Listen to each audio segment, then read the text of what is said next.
Hello everyone, Simon here. Welcome back to the architecture of Cyberpunk 2077. Today we're gonna walk around the Rancho Coronado district, which is that one there. So Coronado, this is called Coronado Bay, and Rancho Coronado, I guess, used to be a ranch in Coronado Bay. Arroyo means a small stream, by the way. So this used to be a rural area, but not anymore. Now the small stream has turned into a giant factory district. And Rancho Coronado is a bit of a residential, suburban residential district. But we'll get there when we get there. Let me start off here. So the northern side of Rancho Coronado, or the northwest side, is a bit of factories, kind of like an extension of Arroyo. We see some warehouses there. So we start off here. This factory used to be a paint manufacturing factory. It has been taken over by the Animals gang. The Animals have big muscles because they take steroids. And they're into working out and fighting. The Animals gang is just a bunch of roided out dudes and ladies. And here's their fight bit. I think they're trying to suggest that the paint used to be mixed here in this vat. But if you go on the internet and look up what real paint factories look like, they mix in smaller batches, so this is not really realistic.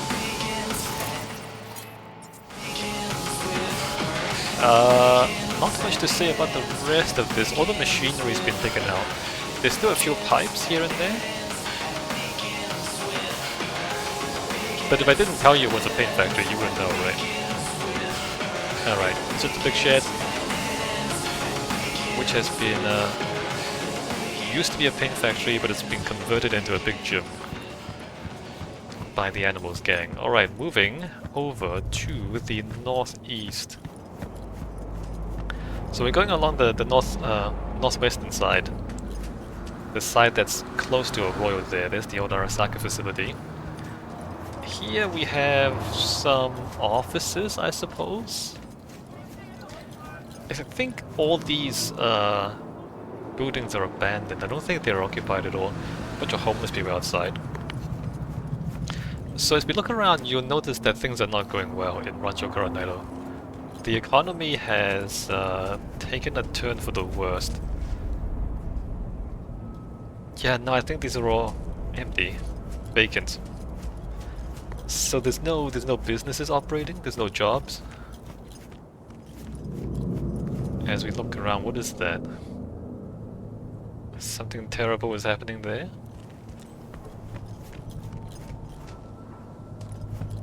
Let me look around a little bit. Yeah, no, there's no sign of occupation at all. 6th Street Night City Combat Cab. Combat Cab is a taxi service, but they're armed because Night City is dangerous, right? Should we wander out here? Take a look at this. There's a gas station. I just want to check if the gas station is actually in business. It probably isn't. Well, summer 2050 sale up to 70% off. It's a little bit clean, there's not too much rubbish, maybe it is in business. The pumps look like they're on, okay. There are a lot of gas stations around here, but most of them are off. You can see some houses, so we're gonna stay away from the residential stuff for now. And we'll come back to that later on. Running this way, and you'll notice there's no skyscrapers or anything. So the whole of Rancho Coronado is very low density. Aside from the Megabuilding we see in the distance there. There's not that many tall buildings.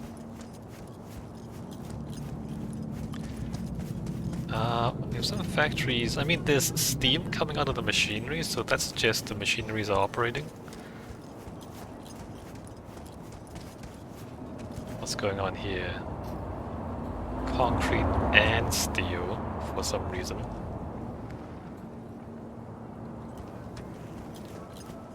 I mean, with industrial... I mean, look, that steel beam doesn't hold anything up. What's that beam holding up? Nothing. The fuck was that? I think that's just bad architecture, to be honest. Because it's like structurally, there's a concrete column and then there's a steel column outside the concrete column. But the steel column doesn't actually hold anything up either. Yeah, the steel bits are superfluous. It's just there to look cool.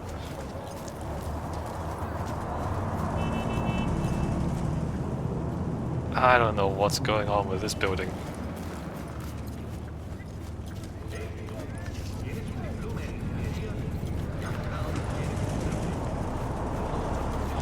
If we come around... I mean, yeah, there's no sign that this thing is actually an operating factory. If we come around here, we'll see a Kendachi logo there. A Kendachi logo on the outside of this building. Who are those guys? What does that say? Veteran guard, no affiliation. There's a bunch of guards here. They're guarding something, so it must be occupied if they are hiring security. No idea what's going on in there, but they certainly don't look friendly. Opposite the Kendachi's facility, we have a car park with no cars in it. So this is very interesting, right? I mean, it's not. It's interesting. It's kind of empty. But it's interesting in what it implies. They built a car park because at some point somebody expected for there to be a lot of traffic out here, right? They expected a lot of people to come out here and they'll need parking. But they built it and then there's no cars. So they thought something was going to happen, and it didn't happen. They thought there was going to be more development, right? They thought there was going to be more demand for car parks, but the demand didn't arrive. So it's interesting in the sense that they planned for something. They planned for some development out here, and then it didn't happen. Or maybe it just hasn't happened yet. Maybe it will happen in the future. Who knows?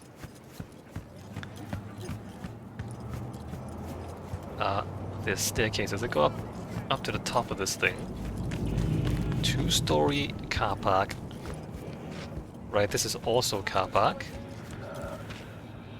And like there's just not that many cars. In fact, there are no cars. And then there's that, right? So there's a building being built. Oh wait, no, that's the Arasaka building. Never mind. So that's the Arasaka Tower there. I mean, we know Arasaka don't use public car parks, they use their own car parks. Let me just look around and see whether there's any reason for somebody to put a car park here, because out there's houses, and then there's like a container yard. I mean, there's no office towers, there's no big factories. So I don't know why this car park is here, actually. I mean, maybe they thought something was gonna get built next door, but then Arasaka moved in, and Arasaka didn't need your car parks. Maybe before Arasaka moved in, they built this car park, thinking that, you know, oh, there's gonna be factories out here. But then Arasaka came in, bought all the land, built their own facility, and they don't use this car park, maybe. There is this, right? There is the container yard. It's actually a freight cargo freight train station. Maybe. I say maybe because there's monorail tracks up there, and then there's containers down here. So you think maybe it's some sort of transfer station to get the containers from the trains to the trucks or something. That's what it looks like, right? At a glance. So you have containers here, big cranes up there. The cranes can move back and forth.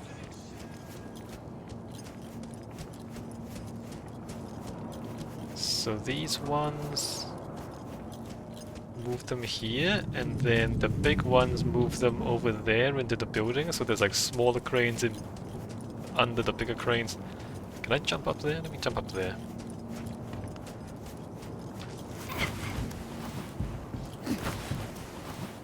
It's kind of complicated, isn't it? So there's the big crane. Underneath the big crane there are the smaller cranes, so there's a big crane behind and a smaller crane below. So the big crane don't move. The big cranes only move the containers from inside the building to outside the building. And then the smaller crane moves the things from outside the building to other places outside the building. A little bit complicated, but you can understand why the big cranes don't move.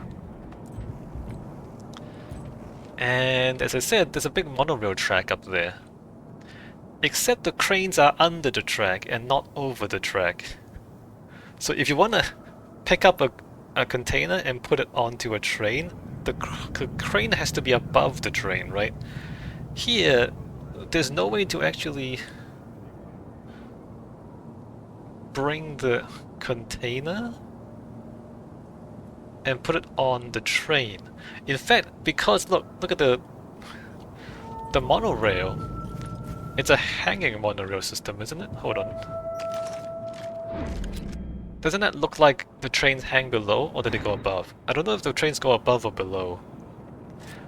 If they go above, then the crane has to be above the train.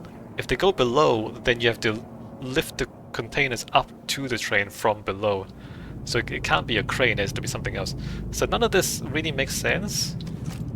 Unless the train has no interaction with the containers. In which case, what's the point of this facility if it doesn't load the trains? So it's a little strange. I think somebody made a mistake. Because if you look on the map, right there's the train line, and then this is the train station, right? I think the plan was to have a transfer station between trucks and trains, moving the containers between one and the other. And maybe they had two different people working on the two parts. Maybe they had like one person designing the station, and then they'd have a different person designing the train tracks. And at some point there was a miscommunication. Right? The station guy thought that the train was on the ground, in which case this makes a lot of sense. But then the train guy decided to have a raised monorail instead of having trains on the ground. So then when they put the two things together, it doesn't match. Let me just look at this building on the ground.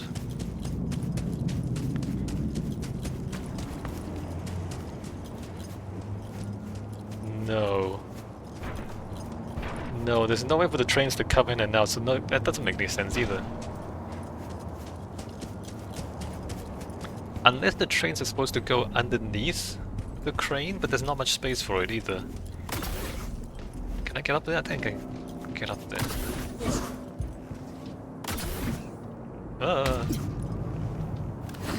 Right, let's try and jump up.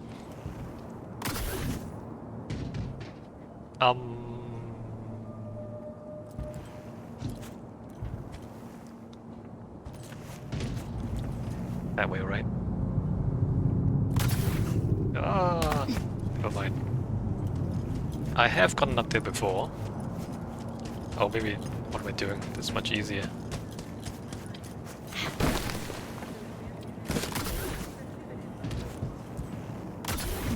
Alright, there you go. No, you can't fit train tracks down here either. Oh, none of this really makes sense. None of this makes any sense at all. I don't know what's going on here. There's openings on the roof, so you can bring the containers in and bring them into the building. But I have no idea like what the relationship with the train track is. Maybe there is no relationship. Maybe it's just a warehouse. What is that? That's the 6th Street Gang logo. Yeah, no, I think they made a mistake here. It would make more sense if, you know, there was a transfer station to move the containers to trains. Anyway, let's not spend too much time here because it's not that important.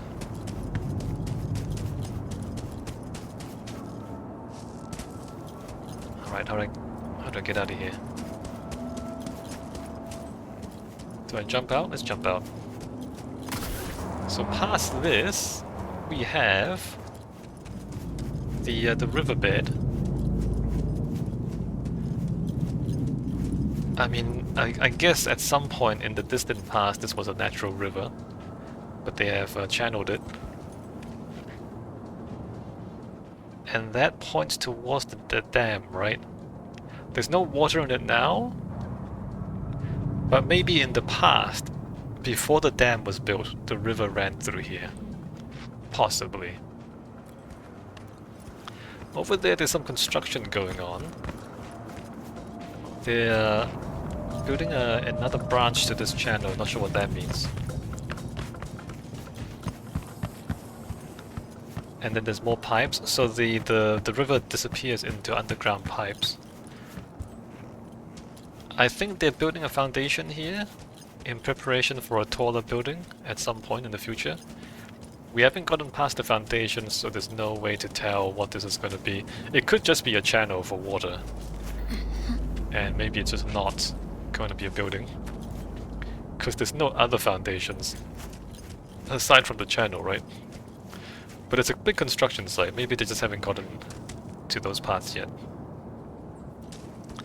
Right, construction site, no idea what's going on. Oh, construction methods? Reinforced concrete. It's a reinforced concrete walls. So the retaining wall is reinforced concrete. And then they have steel beams. And I guess they're gonna cover the steel beams and then have the water channel be underground, right? That's what it looks like. Alright, cool.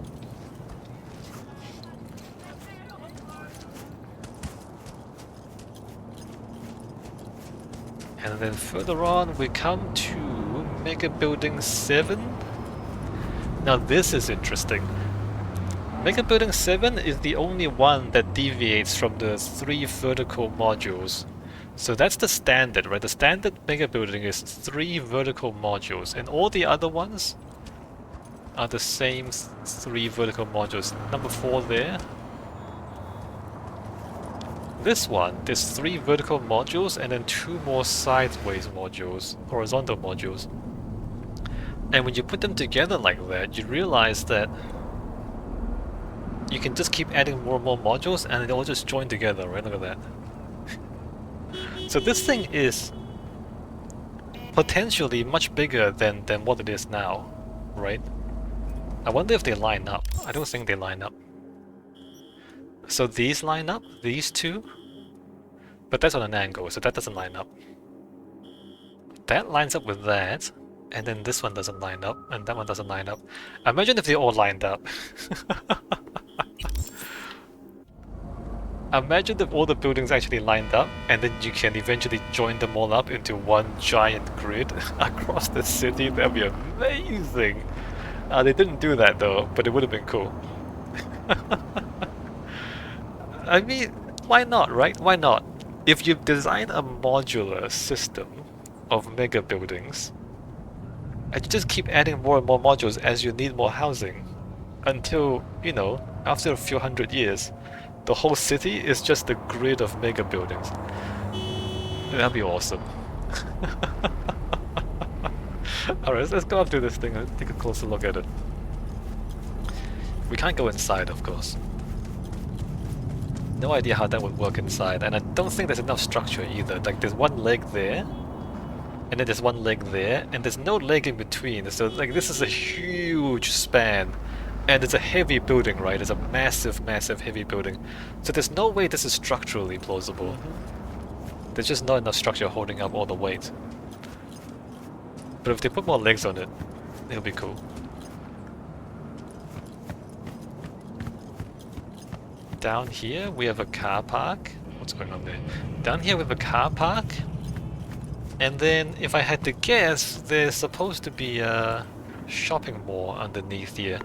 It would make sense for there to be a shopping mall under here, because if we say that those are all people, those are all residential apartments, then you need a shopping mall. You need a big park, big public space down the bottom, and you need a place for them to do business and to buy things. Buy groceries and other everyday needs. So here's the public space, right? We have these terraces. Although, it doesn't look like it's in great shape. Is there meant to be a shopping center down here? Let me check. There's doors there. Next time you should take me with you. It's been ages since I've been to this. Right, so there are doors here. They're not open right now. So imagine if there's a big shopping center inside. That would make a lot of sense.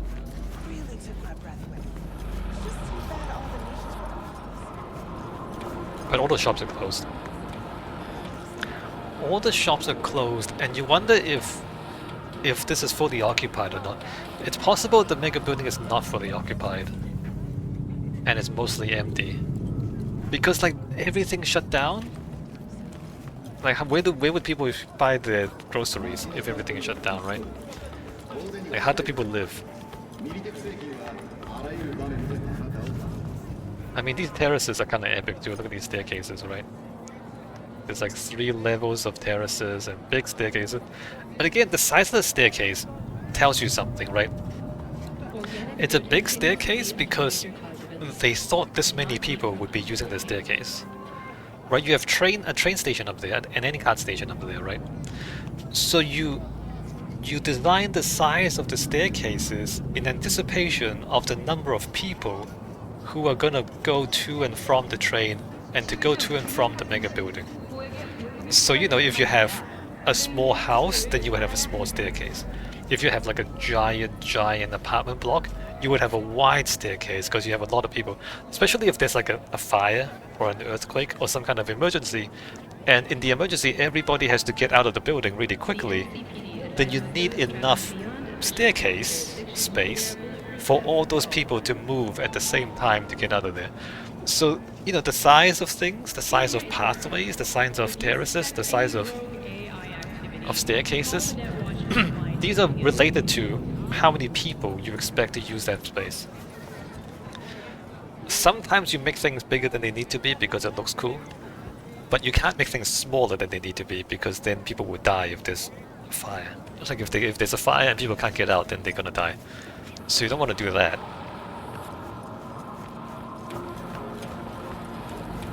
Getting up here.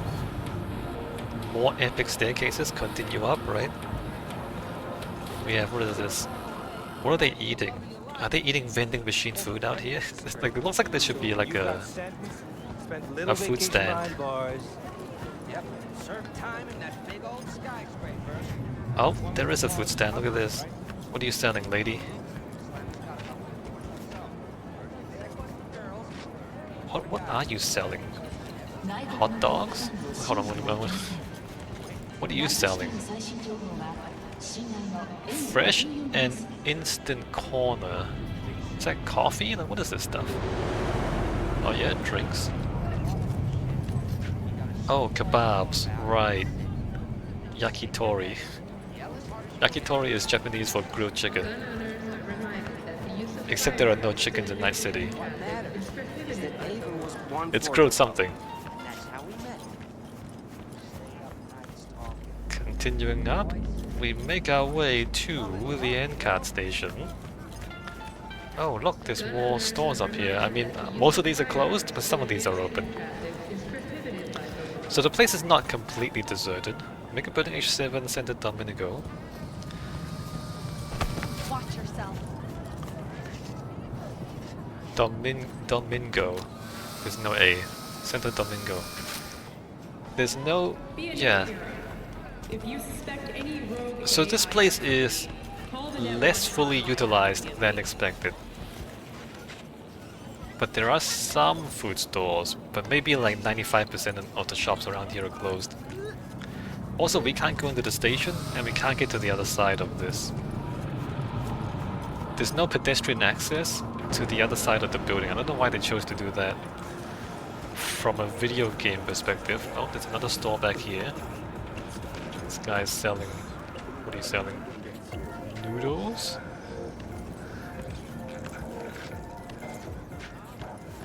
Hey, friend. You good? Yeah, it's a whole lot of nothing. There's a big car park with no cars in it. Well, maybe, okay. Maybe that building is being built, right? Okay. Maybe that construction site is eventually going to be a big building. Oh. And then all of this will make sense. If there's like a big commercial tower there or something. If. Maybe we're just waiting for the jobs to arrive. Although I'm not confident that they will arrive, to be honest. Because this looks a little bit old. Right? This looks like it's been around for a while. Like you see the stain and everything, so if they were waiting for jobs to arrive, they've been waiting for a while. This is Kendal. This is intelligence. I mean, you look out there, you see a lot of potential. A lot of potential, but not actually anything going on yet. So I want to get to the other side of this, and the easiest way is to parkour down into the freeway, off-ramp,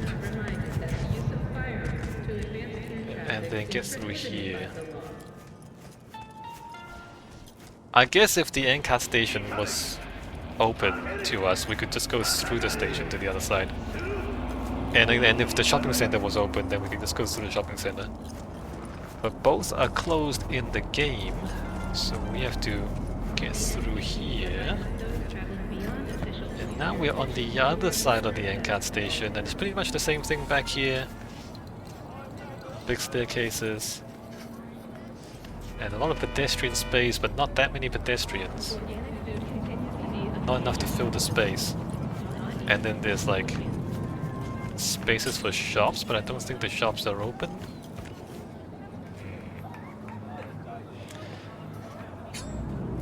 And then here's the main entrance of Megabuilding 7, and it's just closed. I don't know how to read this, to be honest. Who are these people? Does that open? Does the door open sometimes? Do they live here? If they don't live here, then what are they doing here? I mean, the general sense of this place is that, as I said, at some point there was the expectation that there'll be more going on here. There'll be more jobs, more businesses. But it obviously didn't pan out because all the shops are closed. And the parking lot is empty. And maybe even the whole mega building was built expecting more stuff to happen here, and because nothing's happening, maybe the whole mega building is just not occupied. Maybe these people they work in the neighborhood, but they don't actually live here, maybe. Because that's just gated off, right?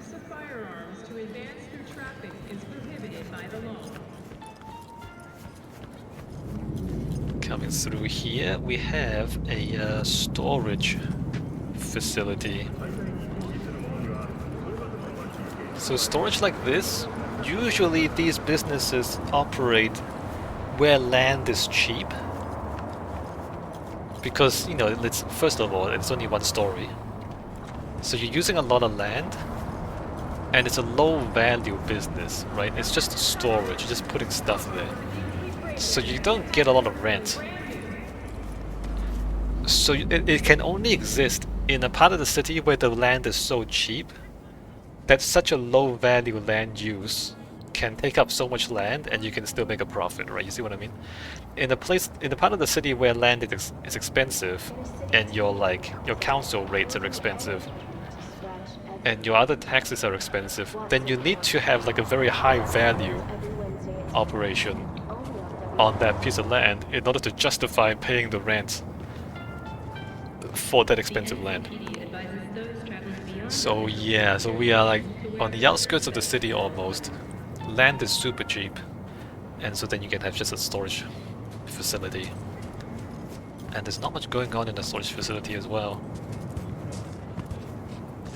Not that there should be, because it's just a storage site, right?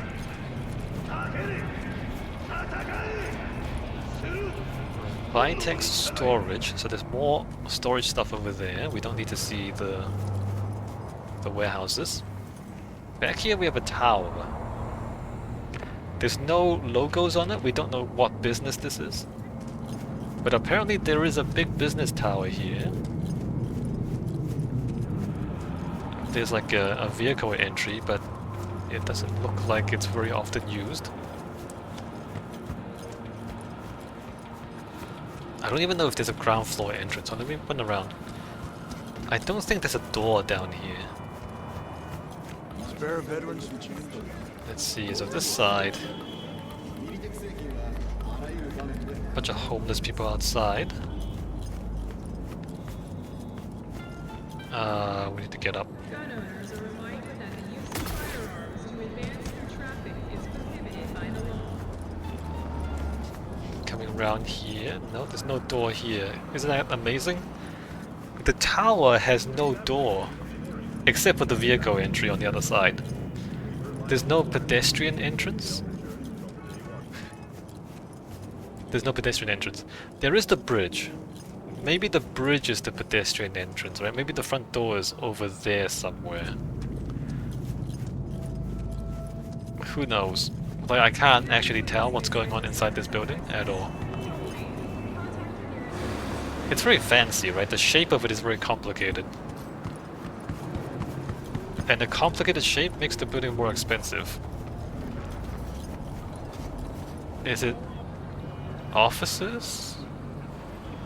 Is it industrial? It doesn't look that industrial. I don't know, it seems really out of place here, because if you look around, everything else is shut down, like there's no... those look closed. Those don't look occupied. Maybe there's some megacorp here. Some big business, big rich business. They set up an office tower here. But it doesn't interact with the streets. Right? It doesn't interact with the local economy.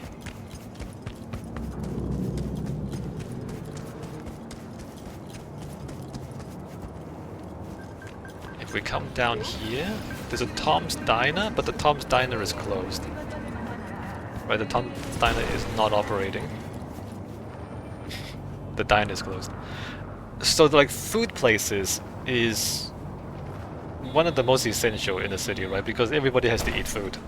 If the food businesses don't survive, then nothing else is going to survive. Pretty much.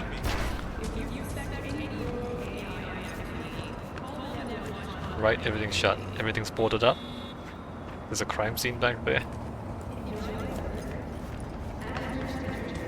So Tom's Diner is shut, and then we have a gas station. This gas station does not seem to be operating, I don't think. This is burned out, amazing. The lights are on some of these. But the store is closed? Maybe these things are just automated.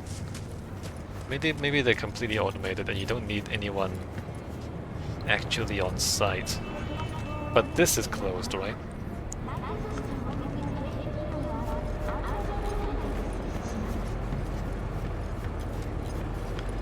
Coming around here, car parks. The car park is overgrown with grass, so this is not often used. And then there's all those buildings there. Those look completely abandoned as well. Let me just get a bit closer. All of those. Yeah, those are completely abandoned. Yeah, so the whole place is just abandoned. I mean, there used to be more stuff. But even back then, there wasn't that much stuff, right? It's low-rise, single-story industrial. So it was never very densely populated. And now it's mostly abandoned. Except for this. Except for this tower. And we don't know what this tower is.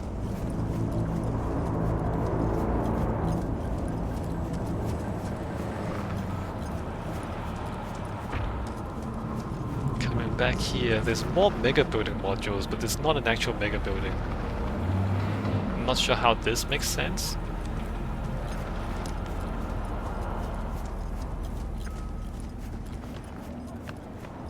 of stuff down here that is inaccessible. It looks like everything's abandoned.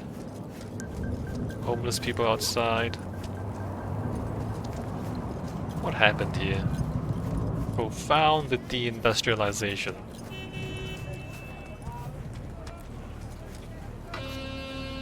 Like all these jobs just disappeared somehow. I mean, maybe this is the Megacorps again, right? The Megacorps came in with their vertically integrated monopoly industries, and they just, you know, priced everyone else out of the market. Maybe.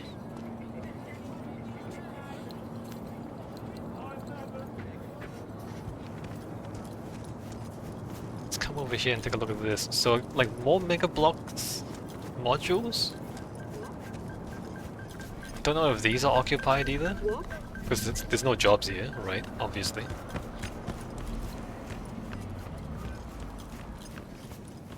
The buildings do have walkways connecting them. And remember the walkways do connect into the big tower there. And there's like the steam coming out of the buildings too. Maybe it's not abandoned. Maybe it's just completely internalized. Maybe a Megacorp has bought up all these facilities and just turned everything inwards. And none of the doors open anymore. Nobody comes out anymore. I don't know, maybe stuff is going on here and it's all automated. Who knows? Right, there's this thing. No idea what's going on with this building. But I mean, as again, the car park is overgrown. So it doesn't look like there's much traffic here. And where are the people? Like, how do you make sense of this? I don't know. I don't know how you make sense of this. It just looks like profound economic decline and deindustrialization. Another gas station over here. Let's take a look at this one. If I can cross the road without getting run over.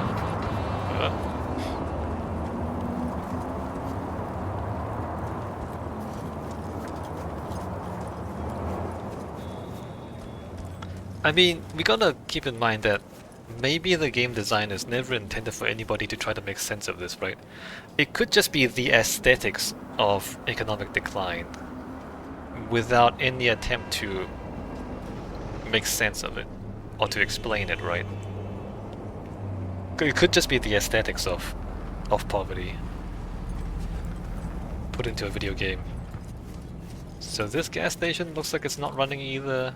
Some of the pumps still have their lights on, so I'm not too sure the main building is abandoned.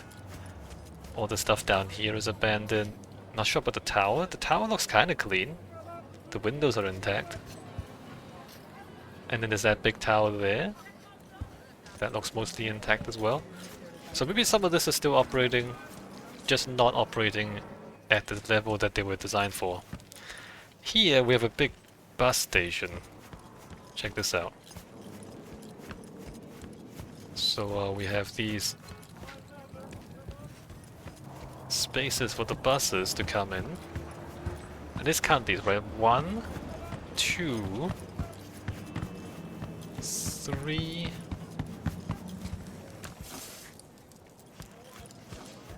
And it used to be quite nice, right? There's landscaping. 4, 5, 6, right? 6 bays. And then the same thing on the other side, so 12. Out of the 12 possible bays for buses, this one is still open. 1. This one's open. 2. 3. Right, 3 out of the 12 bays look like buses might still come in every now and then. So again, like the car park, like a lot of other things around here, at some point in the past, they thought they were gonna have a lot of people riding buses, and so they built a massive bus station. But now we're at the point where most of the bus station is just unused, and you have a bunch of homeless people camping out here. And only 3 out of the 12 bays are still open where buses can use them. So at least 75% of the capacity of this bus station has been abandoned. So not completely abandoned, but 75% abandoned. And again, at some point in the past, somebody thought that there'll be a lot of buses out here, right? There'll be a lot of people out here riding buses all the time. And, you know, I say 75%, but that's just looking at how many bays are open. We're not talking about how many buses come in, right? Because in a busy bus station, you can have buses coming in every 10 minutes. Whereas, you know, in a less busy bus station, you can have buses coming in twice a day and that's it. Which obviously twice a day is very different from one every 10 minutes. So it could be like much lower utilization than even 75%. If you look at timetables instead of just how many bays are open. And that's the bus station. Anything to say about this architecturally? Not really. Concrete? What is this? Right, we have a concrete structure above, giving some shade. And then it's just a big open space for buses to come in. I guess that there's 2 lanes. One going one way and the other one going the other way.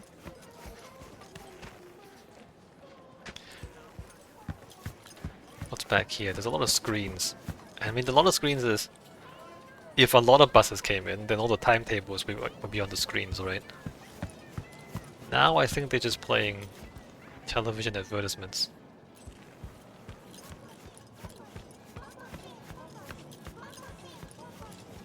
What are these? Toilets?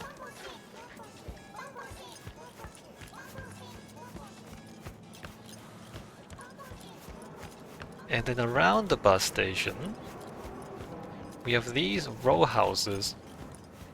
And there's a lot of them, right? There's row houses there, there's more row houses there, and it continues around. So a lot of houses? Again, at some point in the past, they thought that a lot of people would live here. How many people still live here? Let's take a look. Does that look occupied? Not sure about that. I mean, how many of these... You know, like, if the door is not blocked, then maybe it is still occupied. The windows are boarded up, but that just might be a security issue. Maybe people still live here. I mean, there's like a chair and a table outside. Maybe people still live here.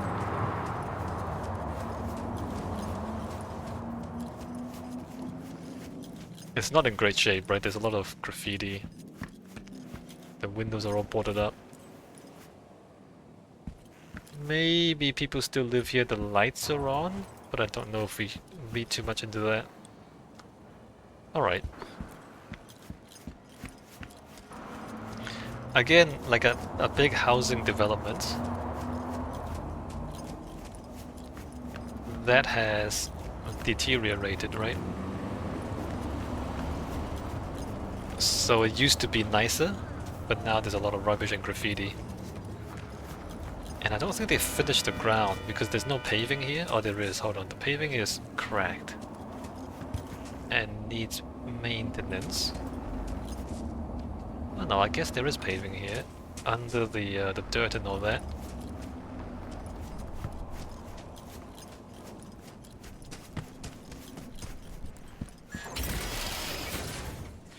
Yeah, not too sure.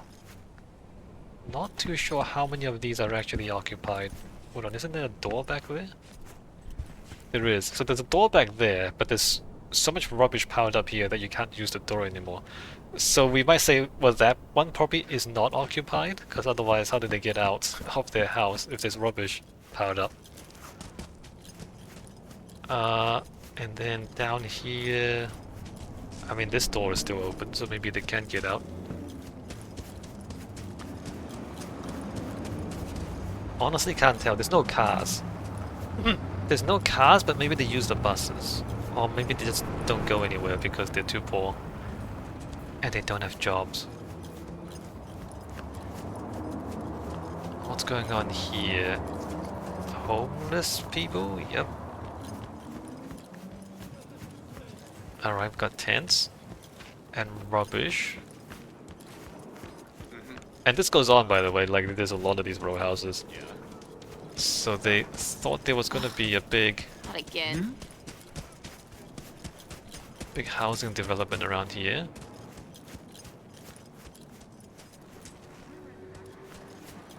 And it's turned into this. Didn't work out. The thing is, there's not that many people to be seen. I mean, there's some people just kind of sitting around and doing nothing. Maybe they work. Maybe they do work in the factory district, right?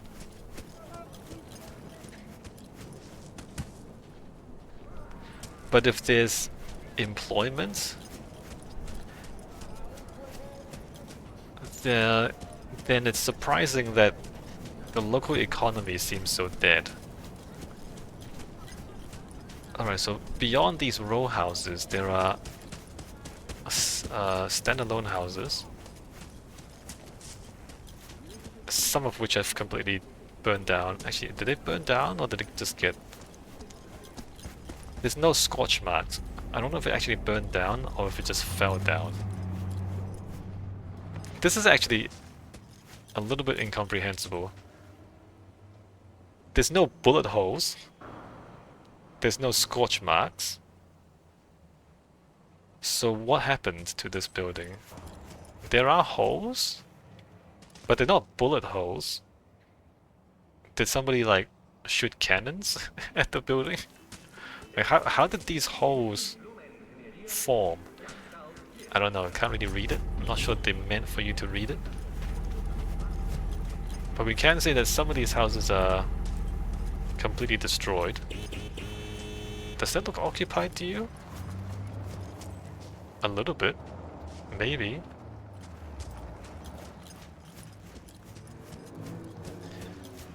Right, and as we look around and try to ponder what might have happened, there are some clues as to what might have happened. If we come out here and just peek over this little hill here, you see all this rubbish on the ground? Right, a whole lot of rubbish on the ground, and then there's these containers forming a wall, and then behind the containers is a whole lot of rubbish. Like absolutely insane amounts of rubbish.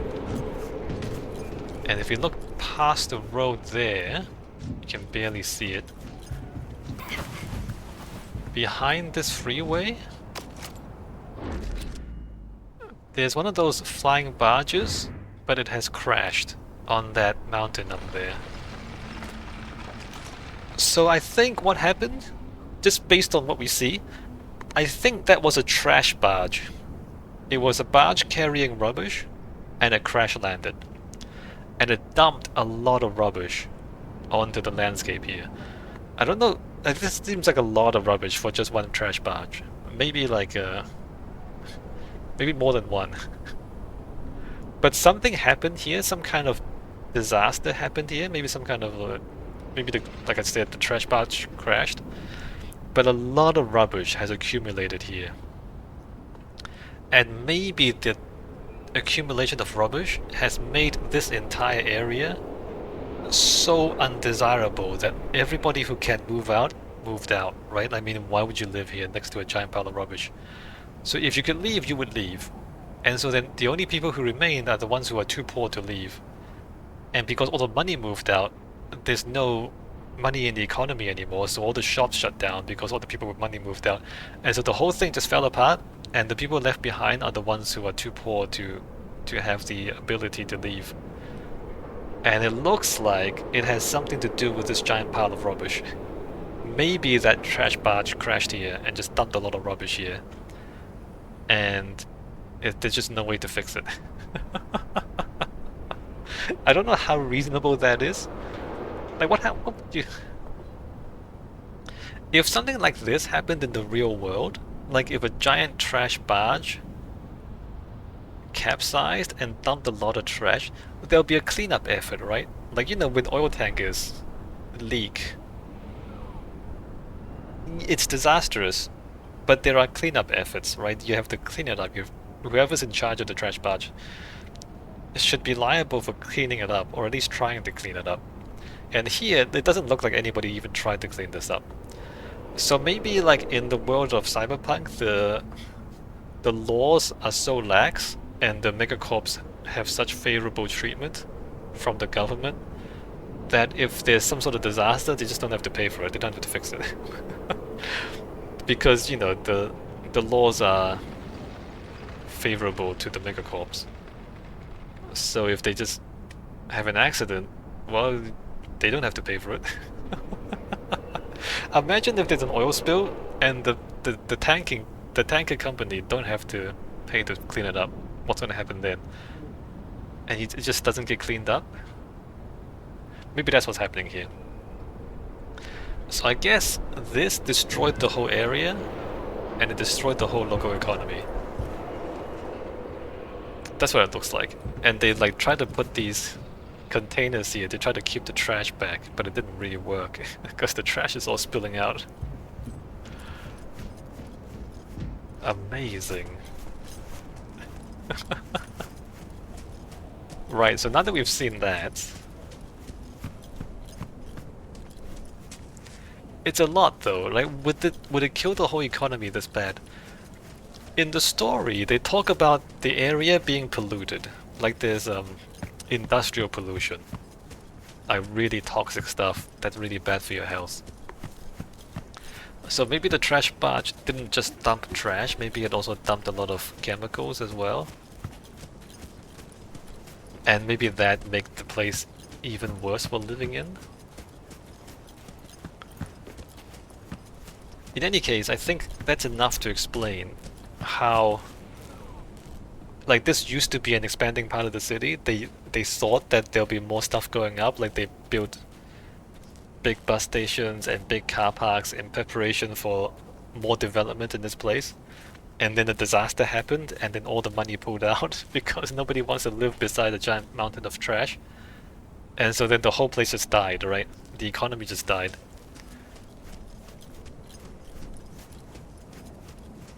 That's a plausible story for how it might have ended up this way.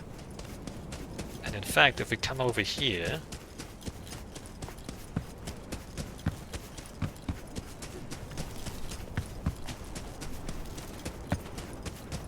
let me run under this bridge for a little bit. Over here, we have one of the mega buildings under construction. Look at that. I will look more closely at this in a later video, but for now, that's a mega building. Look at that. They built the bottom maybe 10% of it, and then they just stopped, right? It looks like construction has been abandoned, because if it wasn't abandoned, there'd be a lot of stuff. There'd be a lot of construction materials, and there'd be a lot of big cranes. Because like they're nowhere close to finishing, right? How do you build one of these things? So it looks like construction has been abandoned.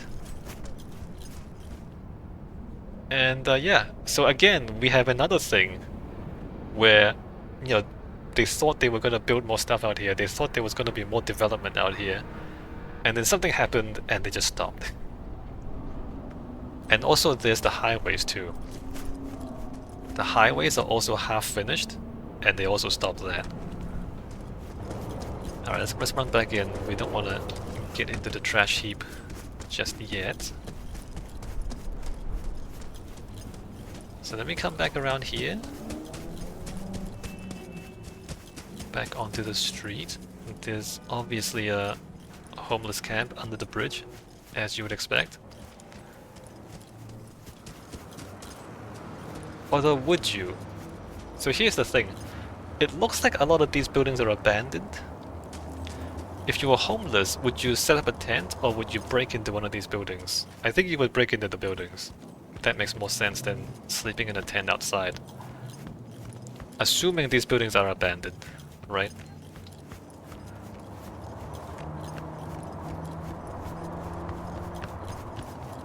Like homelessness, it's not just a matter of poverty, although poverty is a big part. It's poverty plus a lack of housing, or even just a lack of housing. In some places, people aren't actually poor, but the lack of housing is so bad that they can't afford the housing, right? They're not actually poor. They can afford food, but the housing is too expensive. So in some places, the housing shortage is so bad that even relatively well-off people still can't afford houses. That's kind of crazy. But anyway, here, I feel like there's poverty, but there's not a lack of housing. Because this place looks depopulated. There's not that many people on the street.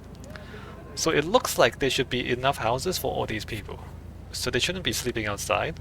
They should be, like if they don't own a house, they should just break into one of the houses that aren't occupied and just squat there, right? Like that's what squatters are. And like what would you do? Of course you would squat. Of course. Instead of sleeping in a tent, you would just, you know, just take over one of these abandoned buildings. Alright, moving over to the side, we have standalone houses.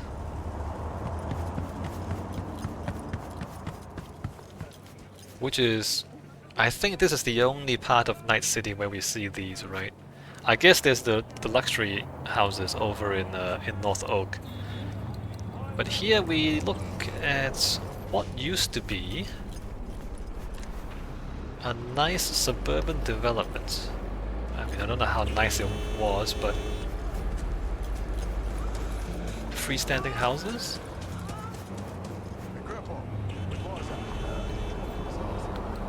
Like, there's nothing wrong with it, aside from the fact that there's a lot of rubbish everywhere, and it doesn't look like there's been a lot of maintenance, right? As far as I know, tried to eat the lady next door.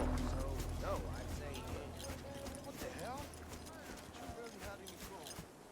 Probably used to be quite nice before the economy got destroyed.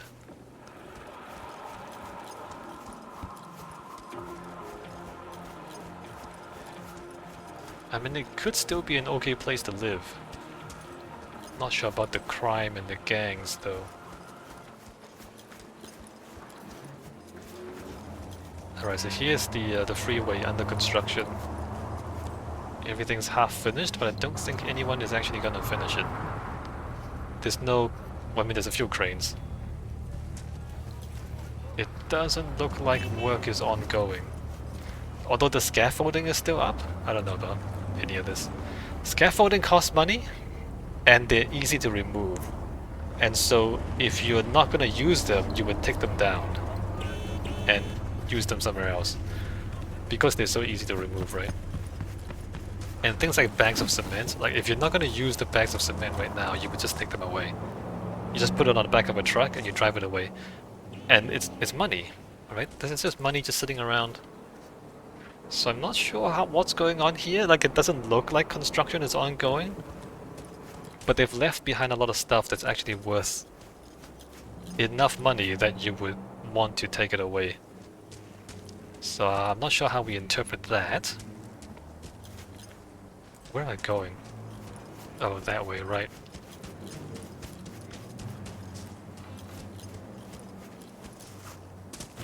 Let me get past here. What is this? Some sort of industrial stuff. This looks abandoned as well. I meant to come down here. Laundromat? Is it open? Brainwash. Maybe it is open. Can't really tell.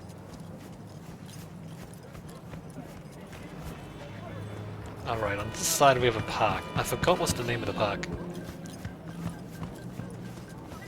But there used to be a nice park here with a Ferris wheel. The Ferris wheel is a little bit diagonal now. It fell over. Look at this place. This used to be a fountain. Now it's a homeless camp. Again, they thought they would have a big park here because there would be a lot of people living nearby, right? And they went and they built what was a really nice park. Look, there's like a Man, now Julio's pond. a real bastardo, man. If he's at that muerte, should pay him a visit. And there's like a few shops and there's a big Ferris wheel. What the hell, June? Did your But mama teach you things nothing? have not Santa worked out. Muerte ain't no joke. She hears all. And all the Judgment rubbish is piled up. final. And it's She filled with hears poor your people call. and homeless Julio's people. blood on your hand. Dolphin statues. Used to be a fountain.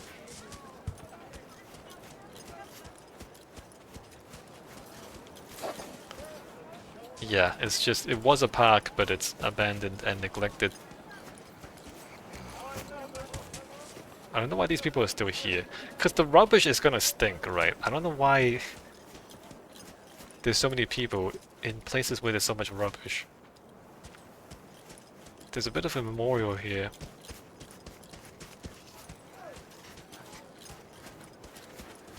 In memory, Bruce the Boss. I think it was a character from earlier Cyberpunk games. Bruce the Boss Skiv. 1979 to 2028, yeah. The flag, that's the NUSA flag, the new United States of America flag. And the 6th Street Gang, so there's 666th Street. The 6th Street Gang is an American patriot gang, and they support the NUSA. So the Tiger Claws gang is a Japanese gang, and they support Arasaka. These guys support the NUSA and Militech. So each megacorp have their corresponding gangs.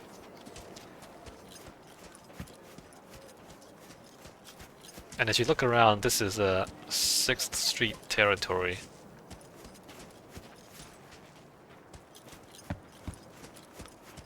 Alright, this is the park. I mean, there's not too much to say about it aside from the fact that it's not doing well. What happened here, really? How did this happen?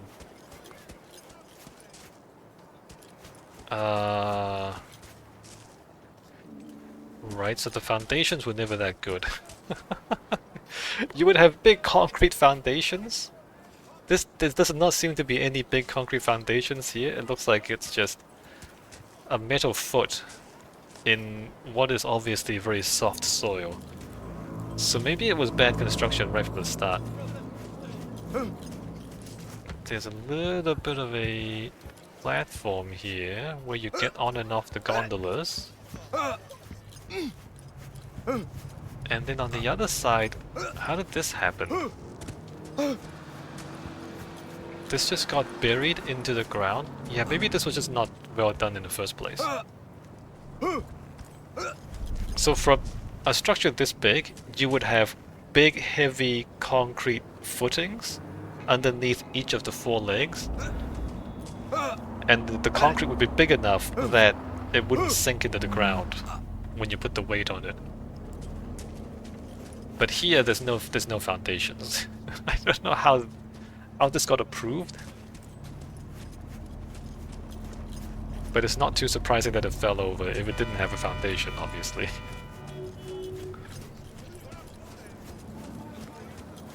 Okay, come in this way. Let me get back out of the park.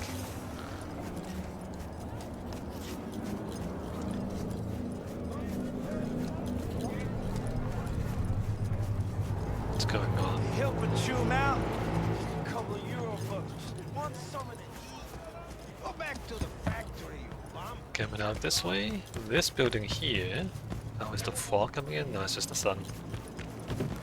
Of course we love kids, but let's This not be building society here and think logic, pragmatic about about is the profit. Rancho Coronado Public High School. And you have to invest in that future.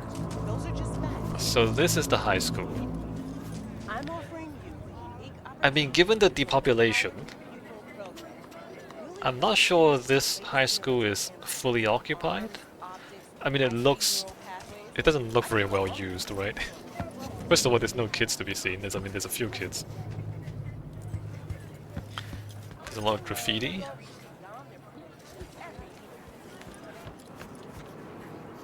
And like all the windows are closed. There's no lights on. Who knows? Who knows whether the school is still still operational.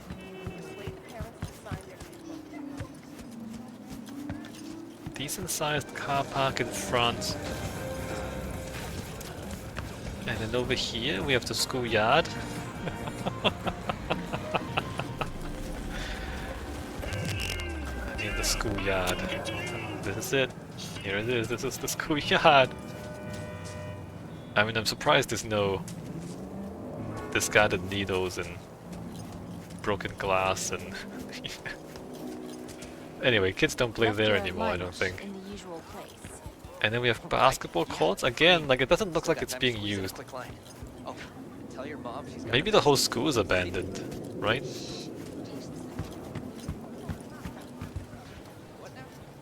Possible that the whole school is abandoned.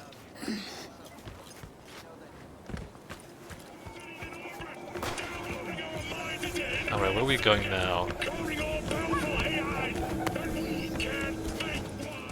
don't you have a test tomorrow? Back out here. Nah.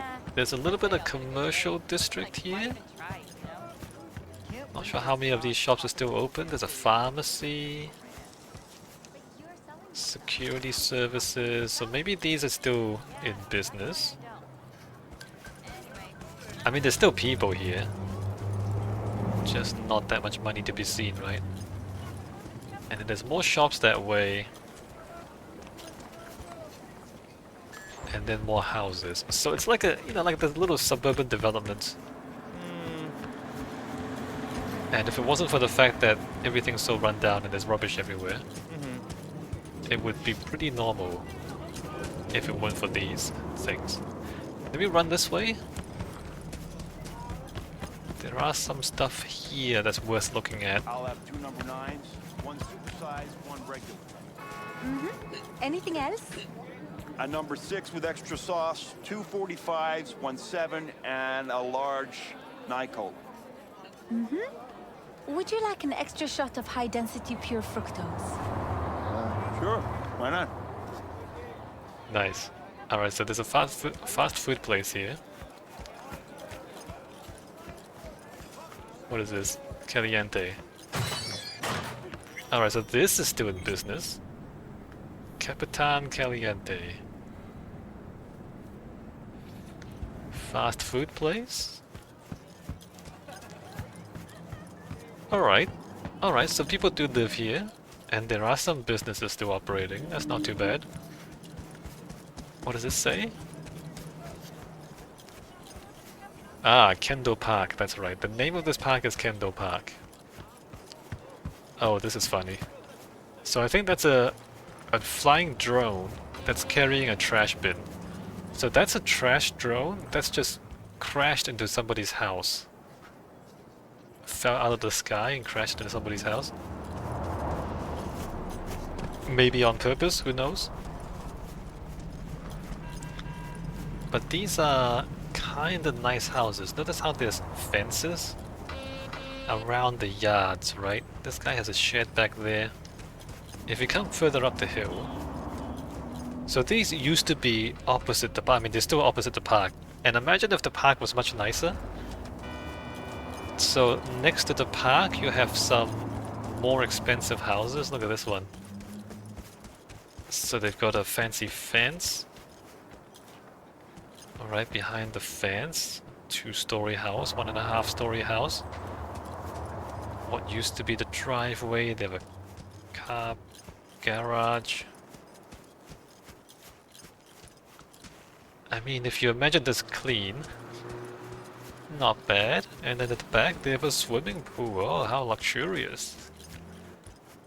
So this would have been, what, like an upper middle class suburban house, and it's not small, like it's a decent sized house.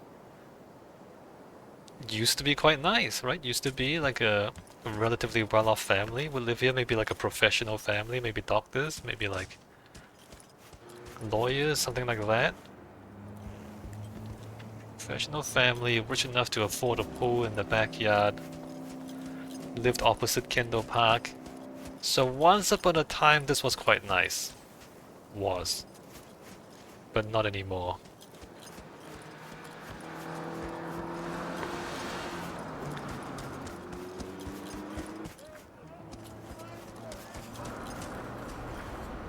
mean, imagine if the trees were not half dead. Like imagine like lusher trees, more green. Oh man, this could have been a really nice suburb. Could have. Probably was a really nice suburb once upon a time. If you just use your imagination a little bit, right?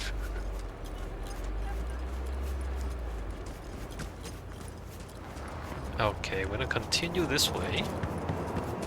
Don't even want to find you. More houses, and then some commercial buildings, but they don't look fully occupied. And then more houses. And then we get to this area. There's the dam, right? The dam has a petrochem logo on it. And then under the dam we have this area, look. There's a lower area, good with houses, and there's these concrete banks along the side of it. So I think what this means is before the dam was built, once upon a time before the dam was built, this used to be a lake, I think. The river came down here, it widened into a lake, and then it continued on to a river, and then through the city down into the bay. So the dam is there. So I think the river used to come through here. Remember there's a channel here? Inside the Arasaka facility. So the channel came through here, and and then the lake is there. So I think this used to be an old river. Until they dammed it. They dammed the river, diverted the water somewhere else, which then dried out the old lake, and then they turned the lake into a suburban development. Right? Free real estate. They took the water out and they created new real estate. And then they built houses on it and they sold the houses. So a pretty cool money making scheme, right? You just create new real estate and also divert the water in the dam to some other use. Now you are underneath a dam, so if the dam ever fails, all of this gets flooded. Just so you know. Right, if anything happens and the water comes back, all the water's gonna flow into here and all these houses get flooded. So that's the risk, that's the flooding risk. But it does mean that the land prices here are gonna be pretty cheap. We'll go that way first and we'll come back and then we'll come back through the bottom of the lake. Also I might wanna pass the time because we're almost at night time. Alright, let me skip back into the morning. Hopefully the weather's nice.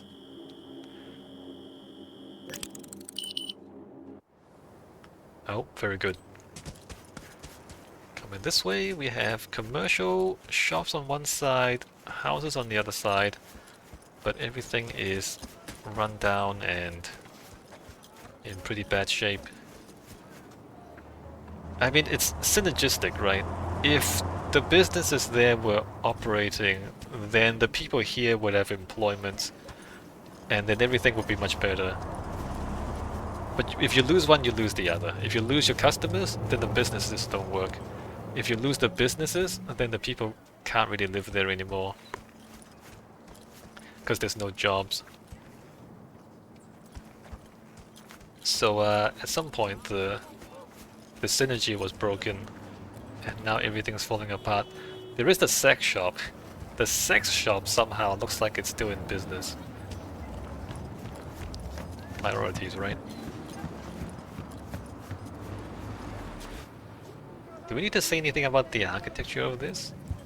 Steel columns, that's kind of interesting.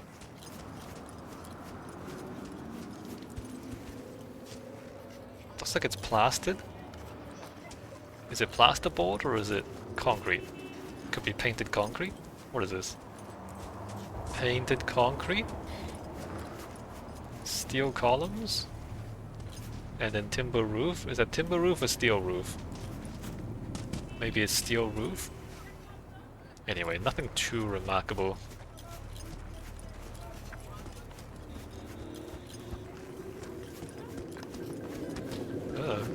coming over this way.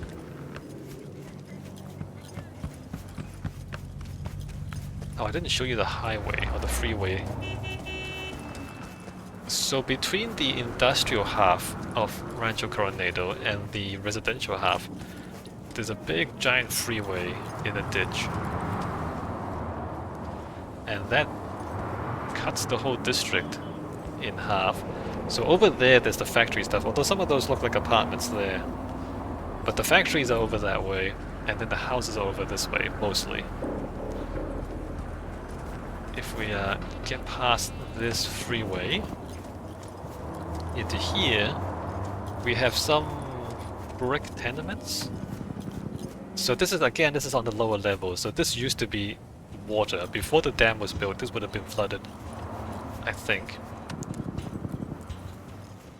We have brick tenements.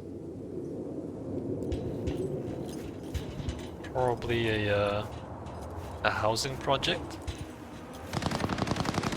Low-cost housing project. Which, I mean, it provides housing, sure, but unfortunately it's like stuck in a ditch and in a dead end, and there's no shops, right? So it looks kind of bad. Also, there's like criminals, there's gangs shooting the place up. I wonder about this. You know, if you have poverty, if people have no money, you can put them in the nicest housing in the world and they still won't have enough money, right? They'll still be poor. And the nice housing would deteriorate if they don't have enough money to maintain it. On the other hand, if people have money, then even if you put them in bad housing, they would spend their money to upgrade the housing, right? So looking at this, is this bad housing? Or is it just poverty? I think it's just poverty. Imagine if the people who lived here had stable jobs, stable, well-paying jobs. I mean, a place like this could be perfectly fine. Let me see if I can find a reference. I might not. Let me try though. Just off the top of my head. New York, right. Famously, let me figure out window. Right, Greenwich Village in New York. Neighborhood on the west side of Lower Manhattan in New York City. So Greenwich Village looks like this. It's like brick apartments. And honestly, these brick apartments don't look much worse than the ones we see in game.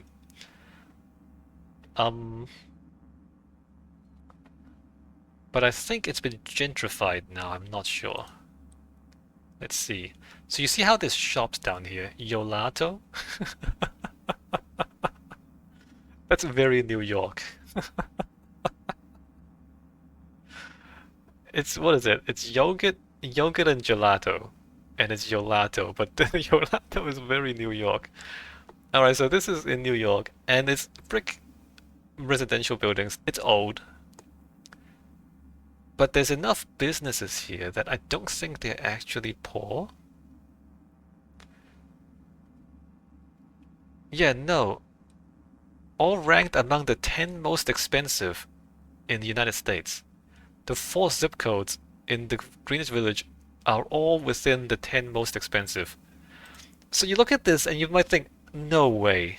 This is like the most expensive place in the United States to live. Really?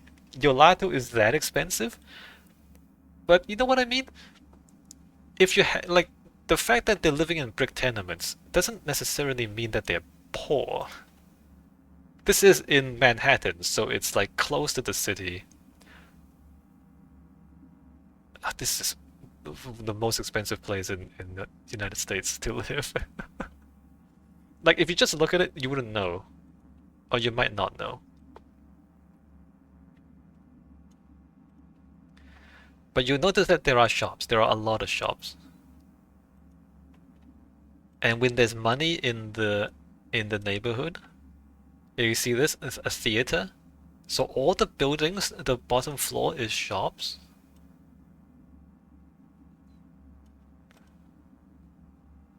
A jazz club, right? Amazing. Jazz capital of the world, apparently. I mean, it doesn't look like the capital of anything. But looks can be deceiving, right? Look at that. What does that say? What does that say? Uguale? Restaurant and bar? So I'd looked up Greenwich Village because the architecture is kind of similar. NYPD 6th Precinct. Right, the architecture is kind of similar. Old brick buildings. But Greenwich Village has a lot of money.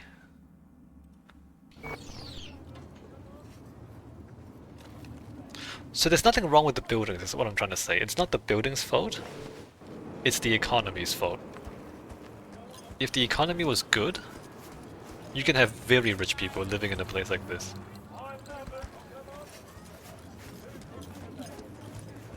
And this is a dead end, literally and figuratively.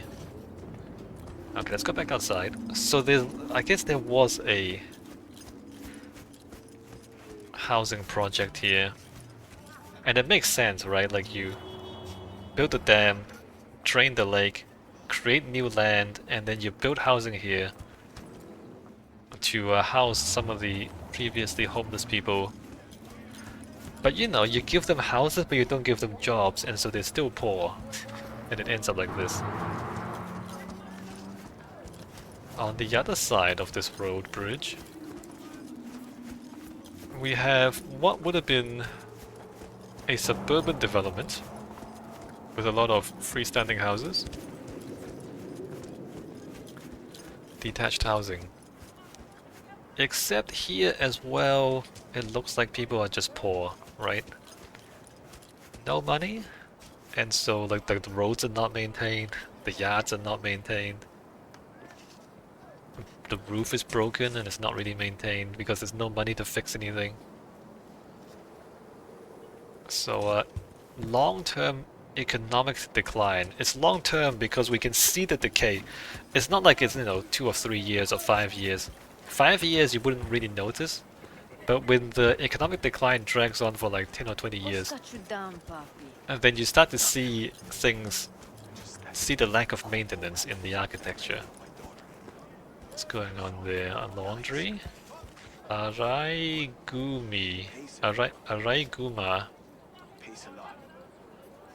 It's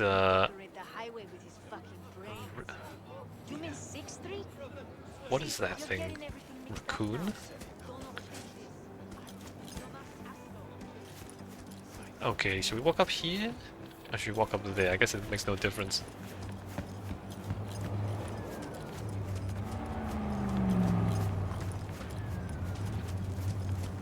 So, a lot of houses.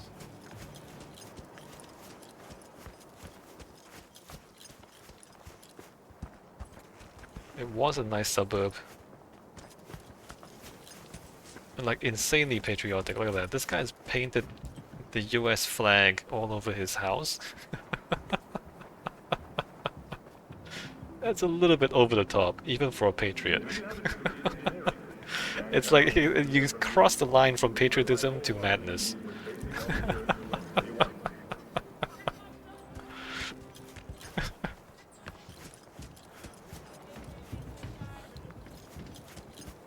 Alright, not much else to say about this.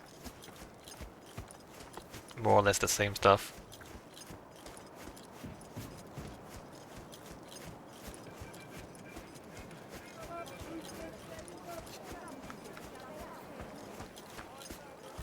Huh, interesting.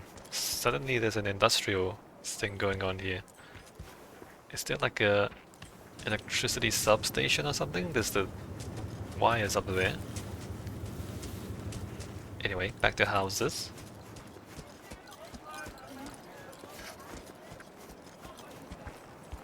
Are those dead people? I think those are dead people. Alright, let's not look at them. And then some of these houses are just destroyed. Again, I'm not sure they thought much, like I'm not sure the game designers really thought about how these houses are destroyed. Because what would leave ruins like this? Again, it's not fire, because if it was fire, there'd be scorch marks. The steel is bent?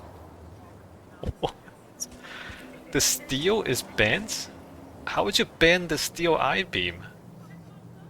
Like it could be like a large explosion would do this, but if it's a large explosion, it would blow up the houses next door as well. I don't think they really thought about this. Because why would the steel beams be bent? You have to put a lot of weight on it or a lot of force on it to bend the steel beam like this. Yeah, no, I don't think anyone really thought about. They put the debris here, but they didn't think about what the debris means.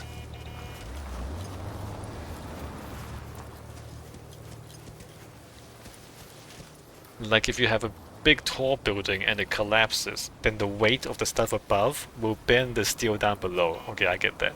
But this is like a small house, so there's not enough weight to bend steel like that.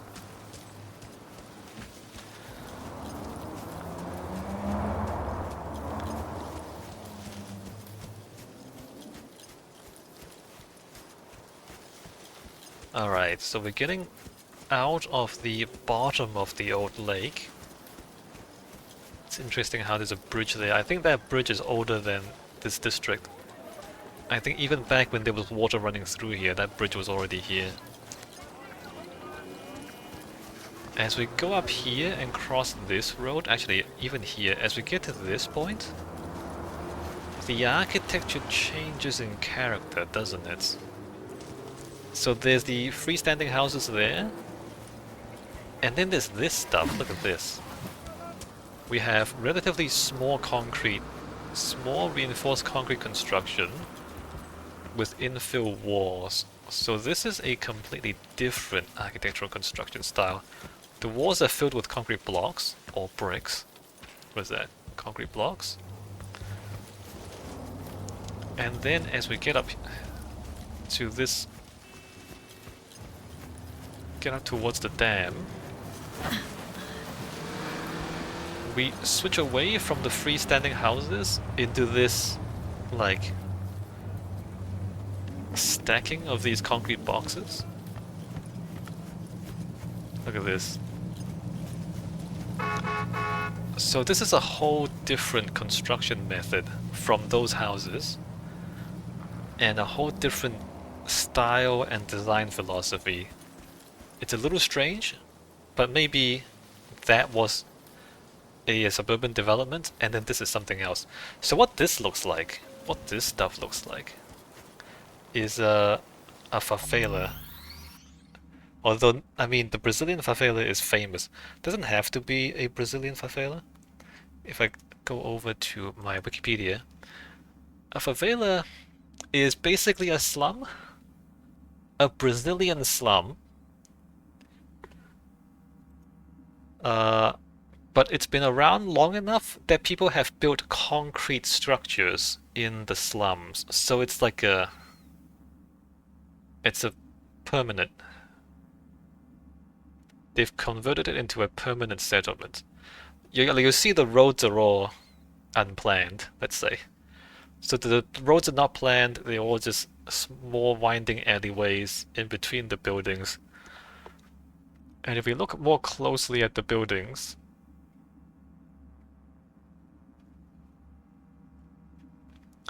you see this construction, right? You see the concrete frame and then the brick infill. And the reason it's the concrete brick and the concrete frame and brick infill is because you can build this by hand. So the concrete columns, like your bags of cement and aggregate, you can bring in by hand. If you have like a wheelbarrow and a shovel and some water, you can mix the concrete and then you can pour the concrete. And it's relatively small columns, so you're not pouring a lot at the same time. And then once you get the frame in, you just lay the bricks. And again, bricks you can lay by hand. So you don't need heavy machinery to build like this. It's just, you know, thin concrete structure, you have thin concrete frame, and then brick infill. And the reason the favela is built like this, as I said, is because you don't need machinery. So even relatively poor people with relatively limited amounts of money, if they have enough money to buy the materials, they can build these things by themselves. And they don't need to hire anyone to help them, and they don't need any machinery to do it. So it's a relatively low skill way of building things, and that's why the favela is built like this, because it's a bunch of poor people who don't have much money, right? It's a relatively cheap way to build a relatively good house. I mean, I wouldn't say it was a great house, but it's enough to live in. Although if you pay attention, it's a little bit alarming, to be honest. Look at this thing. If you zoom in, the columns don't go straight up. The columns are slightly diagonal. Look at this. Like that goes out that way, and that goes out this way. So they didn't actually they didn't build the column straight up. It's all like slightly leaning. Do you see that, right? That is extremely concerning. And here the columns don't line up. Oh, actually no, this is in front, right? This is a balcony in front. Is that what that is? And that's behind. But yeah, no, I swear this building is leaning over. Is that slightly diagonal, or am I crazy? So, okay, I mean, you can tell that these are amateurs. These are not professional builders. And I'm a little concerned about whether these things will stay standing. It looks like this thing is slightly diagonal. It looks like it's kind of tilting over. And these columns are clearly not parallel. But as I said, you know, the whole point of this kind of construction method is you don't have to be a professional and you can get a building up. So, and like the concrete building is better than this. This is just sheds, right? So this is just, oh, that's disastrous. Are those plywood? Sheet metal and plywood? So the concrete obviously is going to be much more robust than plywood.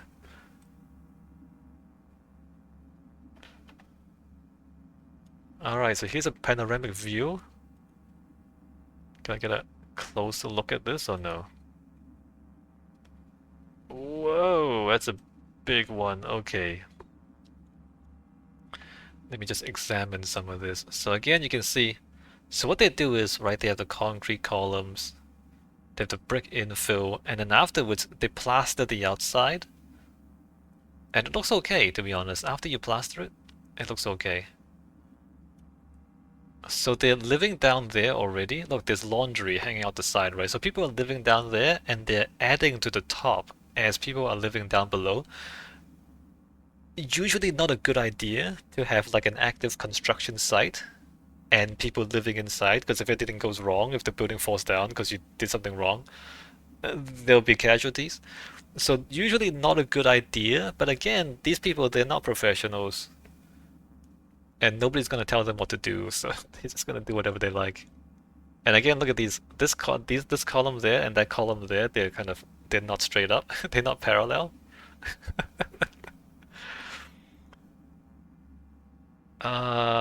Yeah, and it's all like this. Look at this. It's all the same construction. Concrete column, and then brick infill. Although some of the stuff are different. Interesting. Look at this. What is this facility? This looks like some kind of NGO has come in and built a facility here. This could be like a social services center. Could be a school, could be something. I don't know what that is. But you see how this is very different, right? So somebody with money came in and built this here, probably to provide social services to the local people. That's a little bit fancy, look at that. So somebody knew what they're doing there to build that carport. And then back there you can see a lot of this. It's not even plastered, it's just, you know, again, the columns, concrete frame, and the brick infill. And then here we can see it up close, look at that. Up close it looks like that. And like it's not really parallel. The lines of bricks aren't actually parallel. So to make things parallel and straight, you need spirit levels. I wonder if they just don't have spirit levels. You know what spirit levels are, right? These things. So you have like these things to figure out whether your thing is perfectly straight and horizontal. But they do have satellite internet, look at that. Up front there. So they have electricity, they have satellite internet.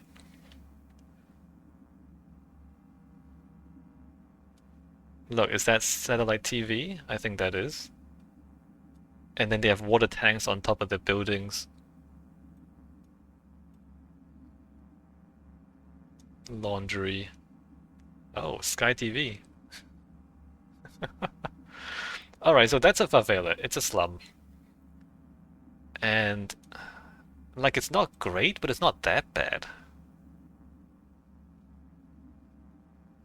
It's a little bad. It could be better. But given what they have, like given that they don't have any money, and they're building the whole thing by themselves, without heavy machinery, they're doing pretty well, right? Okay. So if we come back into the game,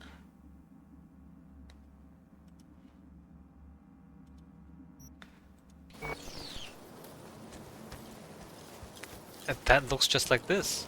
Although this actually looks cleaner than the favelas in Brazil.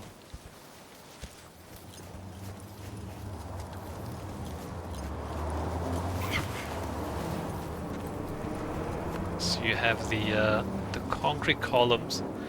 What they haven't done is made the columns slightly diagonal. Although it's very difficult to do that in a video game, right? That like handcrafted quality, it's very hard to do in video games because you know how video games are, everything's like when you make a model in a video game, you can't like tweak every single block slightly differently because that's very difficult to do. So just like in the favela, you have a building down the bottom that people are apparently occupying, and then you continue to build above it, and you just keep extending. I guess as you find more and more money, you buy another bag of cement and you just keep going up, right? Like when you find enough money, you build another room. And this whole area back here is like that. The roads are wider, that's kind of interesting. So the roads look like proper city roads. But the buildings are not proper city buildings, these are improvised buildings, people building their own. And the wires, the electricity also looks like it's improvised. I don't think these are city government approved wires, right? Look at the wires just crossing everywhere.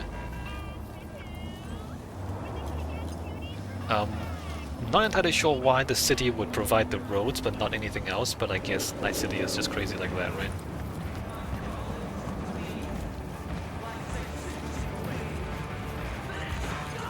Burning trash, that's not good.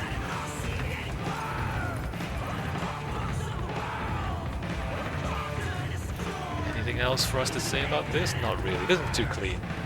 And everything's too parallel. It's not wonky enough.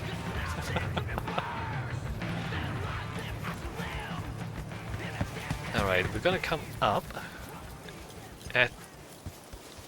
to the petrochem dam. And the bottom of the dam looks like this. Slightly damp, which is a little bit concerning. Because where's the water coming from, right? Behind the dam, maybe? And then this is all just blocked up with trash. So that's pretty disastrous up there. Okay, so I think we've seen everything we need to see down here. Gonna go up to the dam next. Unless... do we need to see more of these construction methods? I mean, look, that's not... you shouldn't do that. You should line up your columns, right? the columns should all line up. Because, you know, if the columns all line up, then it's just compression. Like the forces go straight down. Whereas if you have a column there, and then a beam, and then another column there, now you have bending forces, right? This thing is trying to bend, like that's coming down, and that's gonna bend. And bending forces are more difficult to deal with than pure compression forces, especially when you're working with concrete. So you really should line up all your columns and not have them offset like that. I don't know who decided to offset it like that, but that's a bad idea. It's also a bad idea to have it broken like this. Not sure if any of this makes a lot of sense.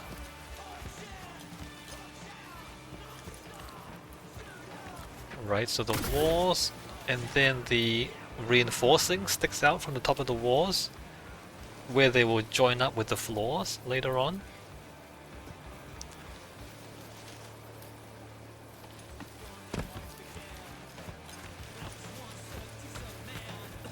Okay, let's get back down.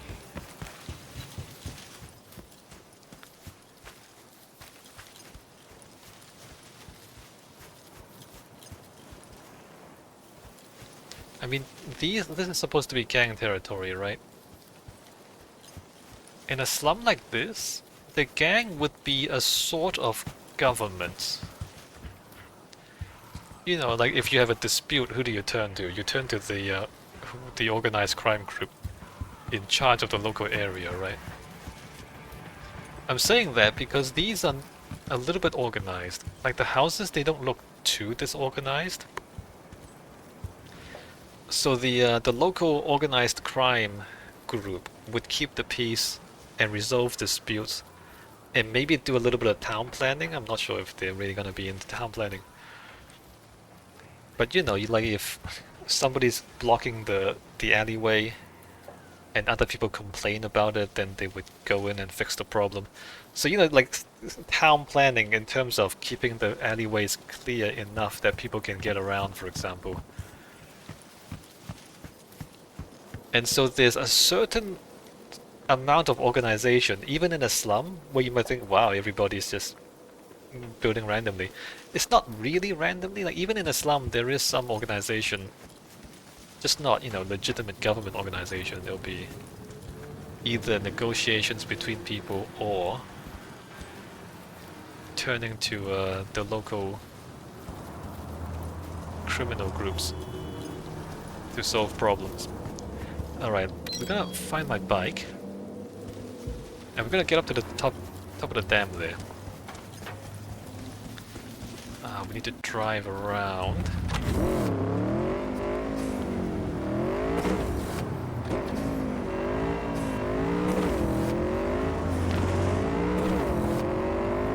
And then up this road.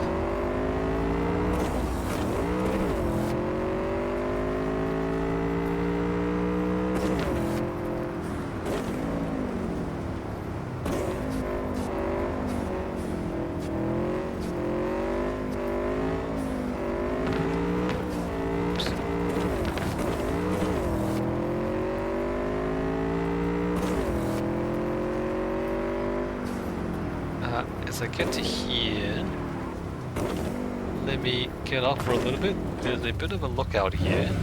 Let me just look at the district from up here, right? There's the dam. Let me come over here for a better view. There's the dam, and then you can kind of see clearly, right? That used to be a lake in the middle there. And then the river goes out that way. And then out that side, we can't see it here. On that side there's a few houses, very few houses, not that many. Can we look over there as well? It's very low density stuff compared to the city behind. Everything is 1 or 2 stories down here. There's the highway under construction, but it's not finished. And I don't think it's ever going to be finished now. Alright, so Rancho Coronado, very low density compared to the other districts. Let's keep going up.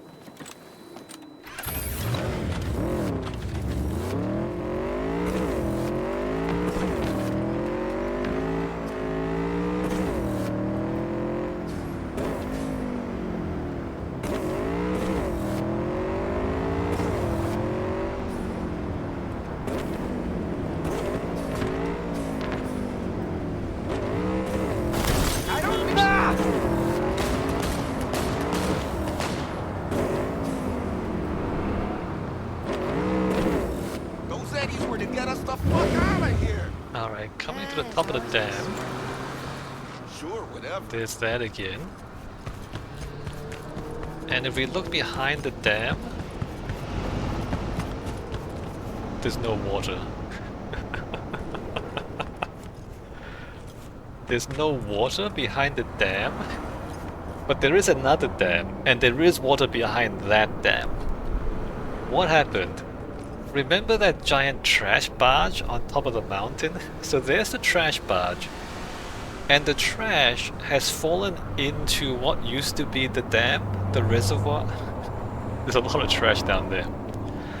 So I think what happened is this used to be the reservoir, and this is where the water for the city came from, and then that thing crashed and it dumped all the rubbish in the reservoir, and that polluted the water, right? And so then the water became toxic, and so to salvage this they had to build a second dam, and so now the reservoir is back there behind the second dam, and then this place is now just nothing because you can't use this to store water anymore because all the trash is toxic.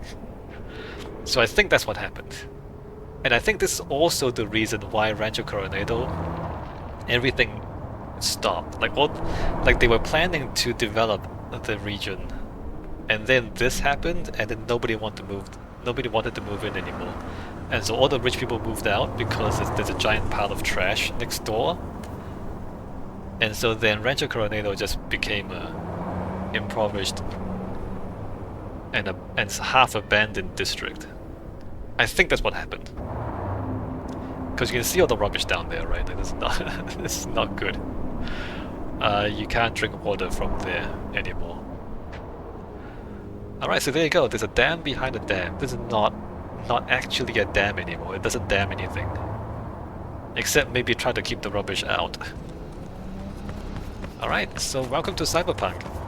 It's not what you think it is. Rancho Coronado is not what you think it is.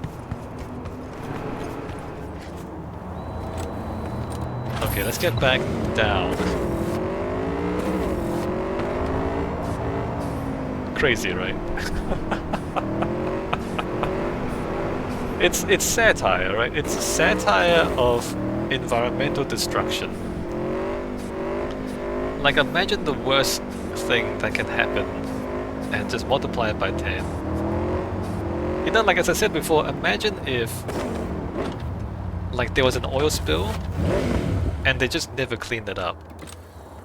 And then not only do they never clean up the oil spill, they have two or three more oil spills afterwards in the same place. And they don't clean up those either. And that's pretty much what's going on here, right? Like, you dump a lot of rubbish onto this place and you don't clean it up. Yeah, okay, there you go. So there's Rancho Coronado. There's a park down there. Oh, there's something going on. I can't access my...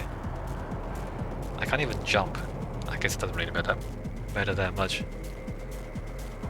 So there's some industrial stuff up there. A lot of abandoned industrial stuff in the middle there. Alright, no, that's the high school. That's the commercial stuff. The industrial stuff is back there. And then the rest of this is mostly residential. And then the old lakebed.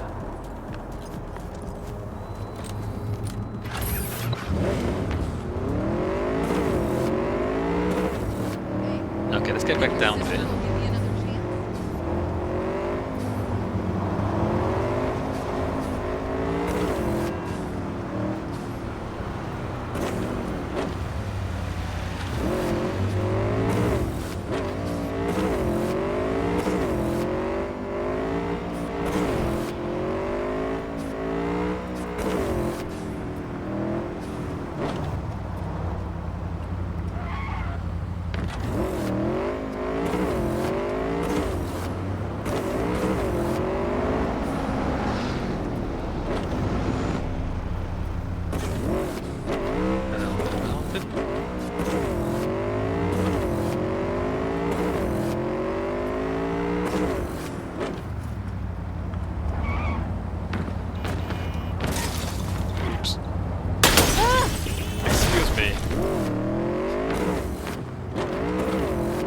physics.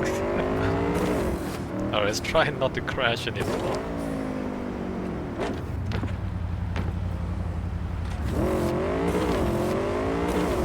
Alright, down here.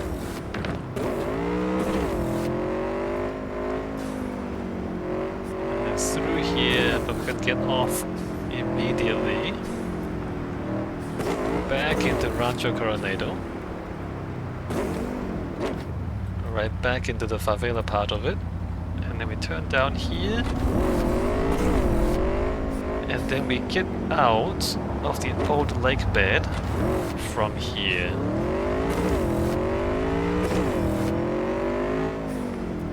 Alright, so we're on the other side of the old lake. And there's more of these houses. So not much to say about this. We've seen most of this before. Oh, great.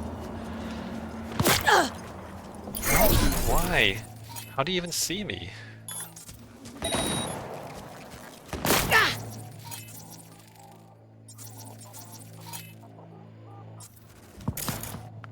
Wait, why can't I?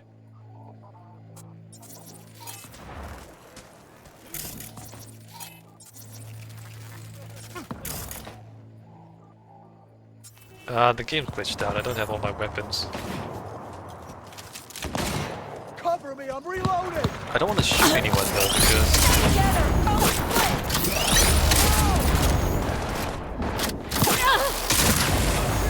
it's not a very architecture thing to do to shoot people. Maybe I can just dodge them. Oh, look at this, there's a swimming pool back here. So this used to be a really nice house with a swimming pool, but obviously not anymore. I think they're just shooting each other. Let me just walk away from that.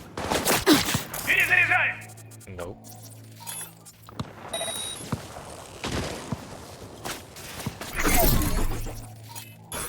Oh, there you go. Got my stuff back.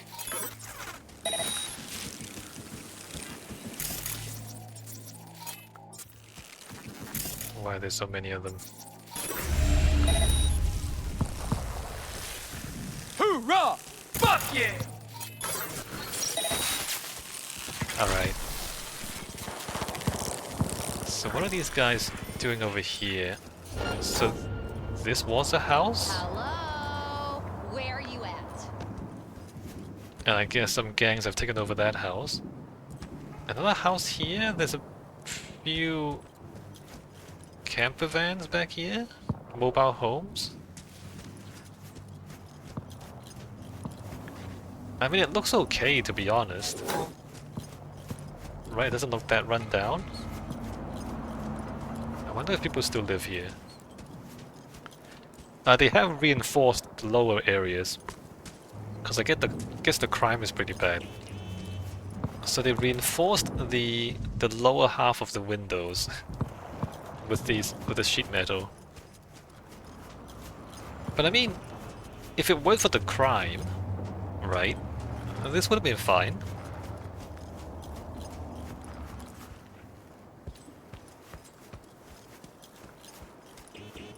Coming out here, these houses are very far apart. So this used to be an exurb. So there's the urban, there's suburban, which is outside the urban, and then there's exurban, which is even further out. So you see how there's no sidewalk. Exurbs is just like really far from the city, and usually there's no guarantee of utilities. So no guarantee of electricity or water or sewage. Although there might be water, it might be electricity, but not always sewage, and so you have to provide your own septic tanks on site to deal with sewage. So exurb is, you know, people live out there because they wanna, you know, live out in the countryside. So out here, there's no sidewalks because the city government doesn't actually supply the services out here.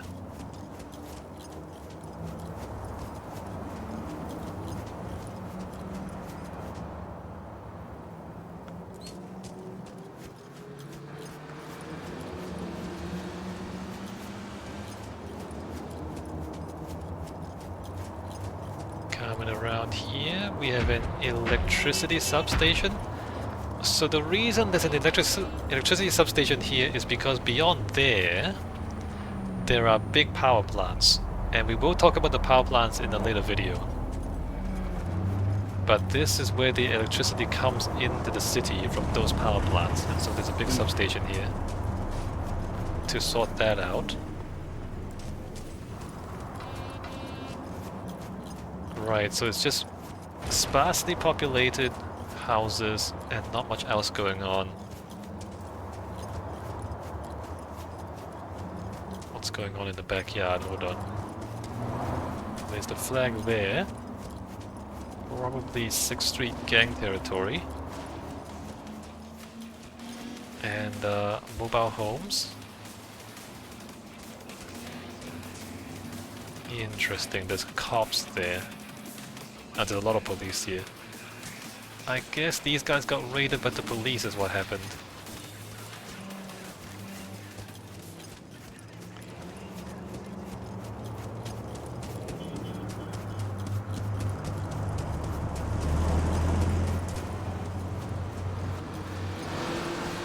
The thing about the exurbs is, if you expect the city to keep growing, and if the city keeps expanding, eventually the city will expand to out here.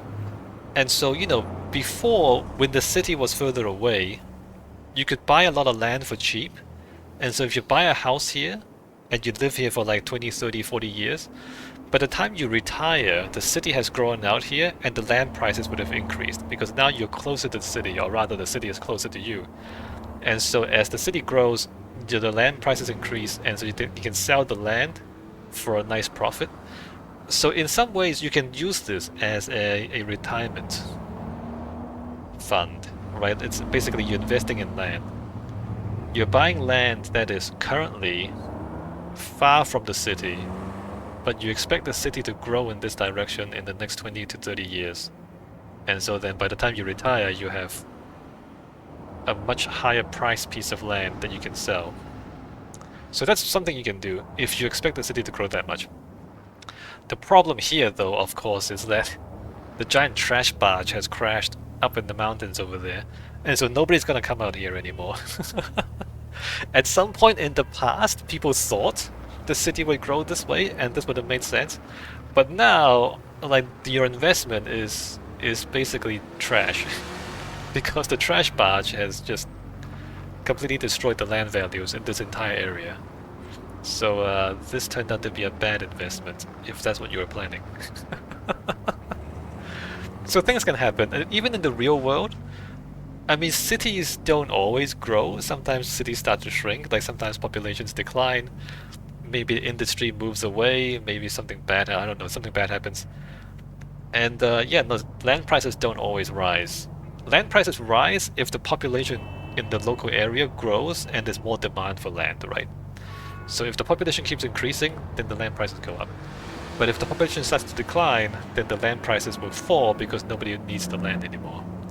So you gotta think about that. You wanna choose a part of the world that is going to reliably grow in population if you want to invest in land.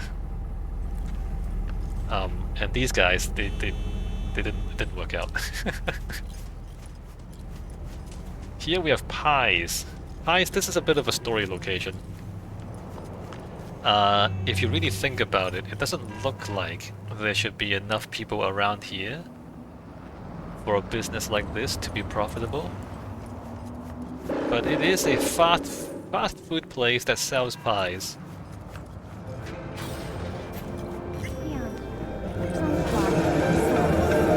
Super loud inside.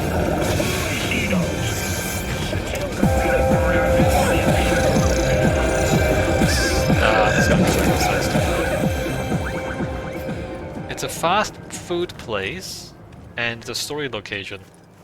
So it makes more sense in the story than it does in the game, right?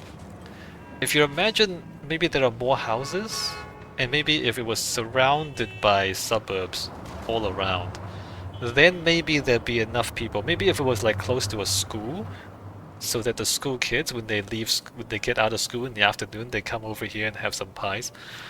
So, like a fast food place like this, on its own, it doesn't make sense because there's not enough customers. But as I said, if there's like businesses nearby, if there's a shopping center nearby, if there's a school nearby, then it starts to make sense to have, you know, a fast food place because there'll be more customers because it becomes like a commercial center or a community center. That would make sense. So yeah, though, in the game right now, it doesn't make a lot of sense. Another gas station. You notice there's a lot of gas stations. There are no gas stations in the other parts of the city, but there are a lot of gas stations in this particular district, in Rancho Coronado.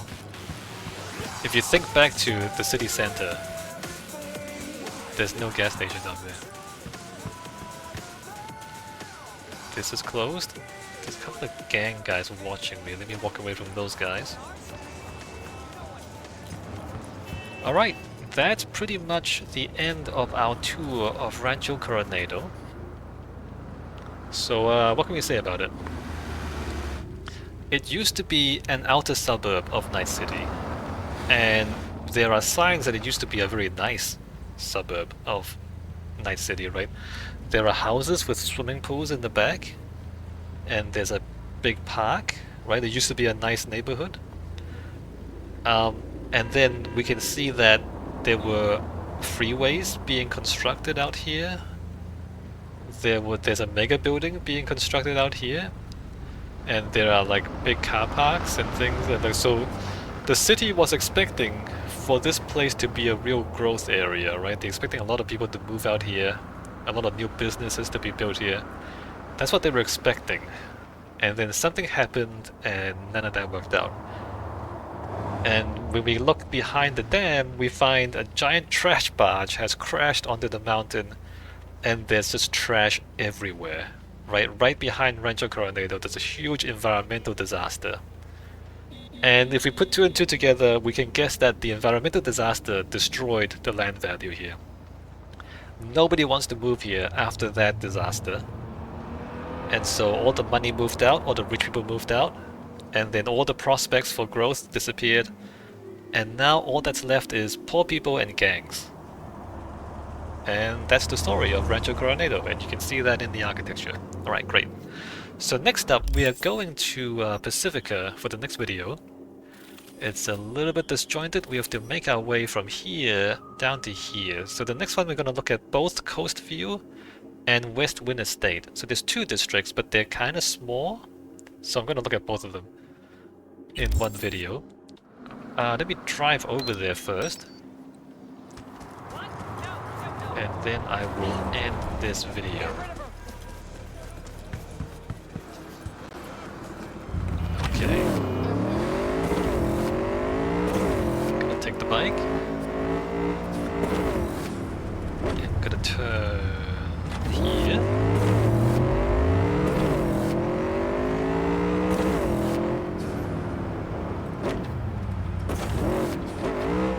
And get on the freeway here. Another gas station. It's a lot of gas stations. This one's also closed down. Alright, onto the freeway. And we want to turn right. So we take this ramp.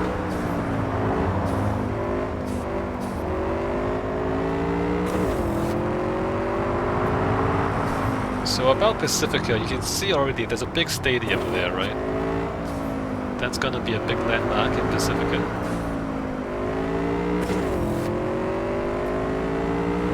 We're gonna get to the other side of the stadium.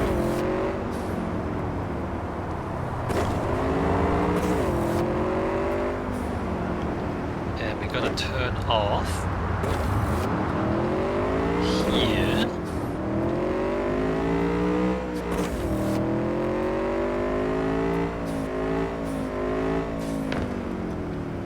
Road.